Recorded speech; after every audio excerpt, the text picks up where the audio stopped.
j'ai 50 000 € d'impôts à payer seulement sur le perso. Oui, ça pique. Il y a 3 jours, j'ai posté une story avec mes impôts pour le fun.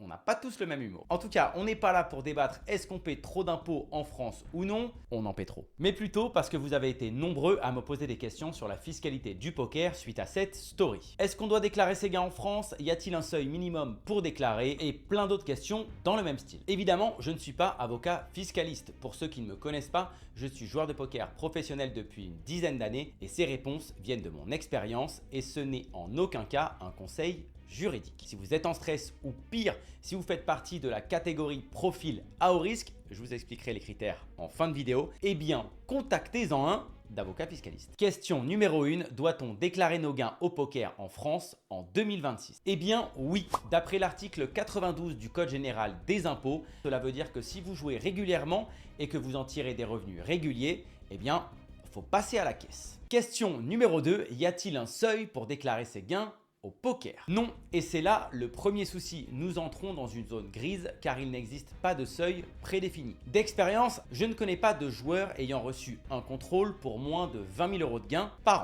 an. En effet, une procédure coûte de l'argent et en dessous de ce seuil, le jeu n'en vaut pas trop la chandelle. Maintenant, ça ne veut pas dire que si vous décidez de vous arrêter à 19 990 € de gains, le risque de recevoir un contrôle tombe à 0%.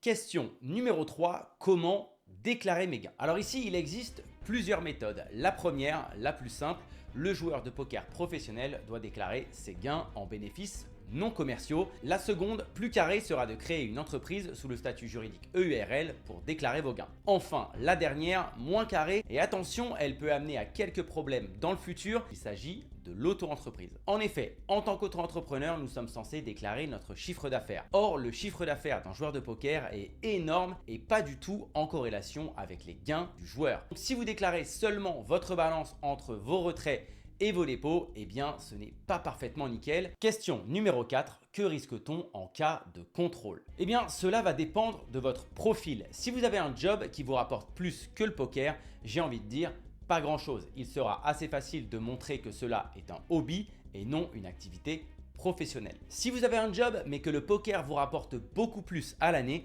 eh bien cela peut se compliquer et l'administration fiscale peut considérer que le poker est également une de vos activités professionnelles. Enfin, si vous êtes dans la catégorie qui suit, vous risquez gros. Si vous bénéficiez des aides et que vous vivez de vos gains au poker en plus, là, les impôts ne rigolent pas du tout. Vous pouvez, en cas de contrôle, vous retrouver à devoir rembourser l'intégralité des aides perçues, le tout avec des pénalités bien salées. Et là, bon courage pour justifier de votre bonne foi. Et si tu veux tout connaître du monde du poker, abonne-toi.